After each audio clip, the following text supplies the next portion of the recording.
ঝাড়খণ্ডের মুখ্যমন্ত্রী পদে শপথ গ্রহণ জেএমএম এর চম্পাই সোরেনের। রাঁচির রাজভবনে চম্পাই সোরেনকে শপথ বাক্য পাঠ করালেন রাজ্যপাল সিপি রাধাকৃষ্ণন। চম্পাইয়ের সঙ্গে শপথ নিলেন কংগ্রেসের আলমগীর আলম এবং আরজেডির সত্যানন্দ ভোক্তা।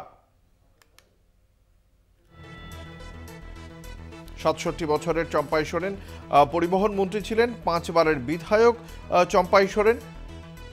হেমন্ত সোরেনের গ্রেপ্তারের পরেই বিধায়করা নিজেদের মধ্যে বৈঠকের পরে চম্পাই সোরেনকেই পরিষদীয় দলনেতা নির্বাচন করেন এবং তারপরেই বুধবার দিনই সন্ধ্যাবেলা রাজ্যপাল সিপি রাধাকৃষ্ণনের কাছে গিয়েছিলেন চম্পাই সোরেন। তাকে মুখ্যমন্ত্রী হিসেবে আমন্ত্রণ জানানোর জন্য রাজ্যপালকে অনুরোধ জানান তিনি। অবশেষে আজকে প্রায় ৪৮ ঘন্টা পরে দীর্ঘ টানাপোড়েনের পর চম্পাই সোরেন শপথ গ্রহণ করলেন।